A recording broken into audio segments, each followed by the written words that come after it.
Good afternoon, I'm Tyler Stein, and you're watching MediaPlex live at 1.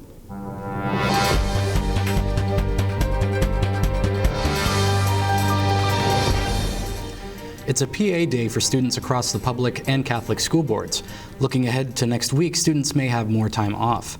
The Windsor-Essex Catholic District School Board is expected to close schools Tuesday, January 21st, if no new deal in talks with the union are reached. This also means that childcare centers within the school board will also be closed. The City of Windsor is reminding parents that registration is open now for day camp programs for ages 4 and up. Updates of the potential closure on Tuesday can be found on Windsor-Essex Catholic District School Board website. Windsor police are still looking for the suspects in a crash that occurred early Thursday morning in the 5800 block of Tecumseh Road East. Police responded to an alarm after a heavy equipment loader drove into a business, causing extensive damage. Officers determined that the loader was stolen from the area of Walker Road and Richmond Street. Anyone with information is encouraged to contact Windsor Police Services or Crime Stoppers. Residents of Windsor-Essex have rediscovered their interest in protecting themselves with potassium iodide pills following last Sunday's text alert. The alert about a supposed incident at the Pickering nuclear plant east of Toronto was sent erroneously during an Ontario government training exercise. Residents in Amherstburg, which is the primary zone of Michigan's Fermi nuclear plant, will be receiving potassium iodide pills. Others who want their KI pills need to bring an ID card with proof of Windsor-Essex residency. 5 international students never returned for their winter semester at the University of Windsor because they lost their lives in the recent plane crash in Iran. Jay Altaf found out the locals' impact of this international tragedy. The ill-fated Ukrainian Flight 752 carrying 57 Canadians from Iran to Canada via Ukraine became part of the collateral damage in the ongoing conflict between Iran and the United States. The flight crashed on January 8th that took scientists, researchers, innovators, thinkers, while putting a serious dent on the academic dream of Canada. Among the fallen include late student from University of Windsor, newlywed couple Samira Bashiri and Mohammed Kokab, PhD candidate Zara Nigby for turbulence and energy, and her husband Mohammed Abbas Pugbardi. Late Zara Nigby was remembered by her research professor Dr. Rab Cabrera. And her work spawned 2 other large projects for us. So, the future was hers. The sky was no limit for her because she just kept building on opportunities and expanding her capabilities.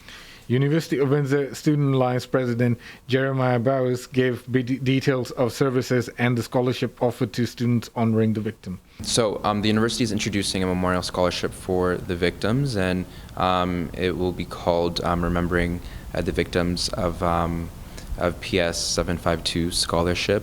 And so we have a memorial fund going on currently, and that's being run by the Major Gifts Officer in the Science Department, as well as the Engineering Department.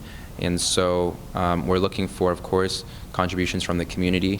For now, Canadian-Iranian community is grieving, and the City of Windsor grieves alongside them, and the University of Windsor is surely a great loss to all.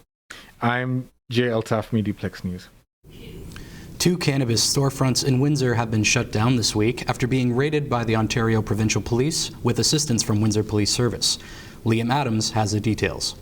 Compassion House, located on the 1900 block of Tecumseh Road West, had suddenly reopened its doors after being closed in similar fashion by the OPP in November of 2018. NV Cafe, located on the corner of Windsor Avenue and Erie Street, was also a target of the raid. Both businesses are now closed due to the actions taken by the OPP Provincial Joint Forces Cannabis Enforcement Team. The MediaPlex has reached out to the OPP but has not received comment. Liam joins us now in the studio to discuss the situation. So, Liam, why were these businesses closed and what was seized? Sure, Tyler. So the 2 businesses of NV Cafe and Compassion House were closed as previous closings as they did not comply with the Cannabis License Act. The seizure included a quantity of cannabis and related cannabis products, electronics, and Canadian currency. And how has the province of Ontario laid out its plan for cannabis retail stores? So the Alcohol and Gaming Commission of Ontario will begin accepting operator license applications on January 6, 2020, and it will be followed by authorization applications on March 2nd of 2020, with a prospected opening of retail stores in April of this year.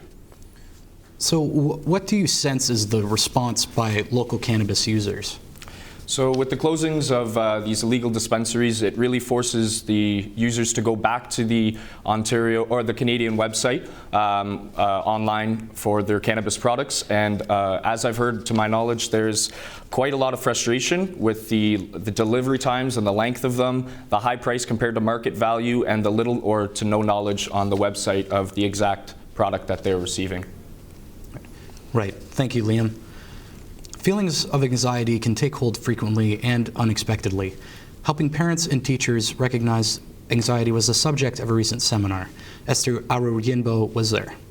We go through stress almost every week of our lives, but do we know what it is and how to deal with it? Stress has roots in anxiety, and it should be taken seriously. Director of the Acute Psychiatric Inpatient Program and Outpatient Services, Maryville, Dr. Janet Orchard explains why it is imperative for parents to see the sign and pay attention to their children. It's a very important topic because it interferes in the functioning of kids in our community so dramatically. It's so common, and the additional stresses associated with life now. She also pointed out that international students are prone to anxiety at higher levels than general student population. We're seeing international students as a highly vulnerable population. Many times kids are coming over on their own and for education, and our schools are actually marketing themselves for high school kids to come over, but they come over and they don't have their family of supports, and they're in a totally foreign land and a foreign culture, and many times they don't have the language. Orchard recommends having conversations and reaching out. I think the first thing is for there to be somebody that's a trusted person you can talk to, someone with some understanding of what helps anxiety and what can support a person who's experiencing anxiety to be able to challenge it. Anyone with questions or needs help can reach out through the Greater Essex County Parent Involvement Committee website at publicboard.ca.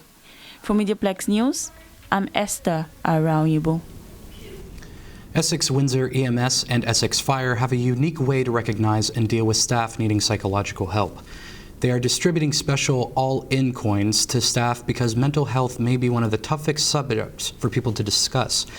If employees feel the need that they need psychological help, they can show the coins to indicate that they need to talk to somebody about something without having to say it. The coin system was devised last November by 2 firefighters in Alberta after learning about a first responder who committed suicide. Windsor has had some wild weather lately, and it will continue this weekend. Miranda Monahan delved into why this is happening. A special weather statement saying southern Ontario could experience approximately 50 millimeters of rain was issued late last week. There have also been several windstorms lately. One recently carried winds close to 100 kilometers per hour near the shores of Lake Erie, and this weekend, the forecast is calling for snow, freezing temperatures, and potentially icy roads. Michael Carter, a meteorologist from the Weather Network, explains the why behind the weather vagaries. This record rainfall event for January is being driven by exceptional amounts of moisture being transported north from the Gulf of Mexico. This is mainly due to very strong southerly winds driven by a feature of the atmosphere called the Bermuda High. This Bermuda High is stronger than normal right now for the time of year. We also have a sharp temperature contrast across the Great Lakes region with frigid Arctic air building just to the north, while very warm air surges in from the south. Carter says this contrast in temperatures helps to fuel the storm system that is tracking across the region. Experts say if you encounter water on the roads, do not drive through it because you never know how deep the water could be and you could end up stuck. For MediaPlex News, I'm Miranda Monahan.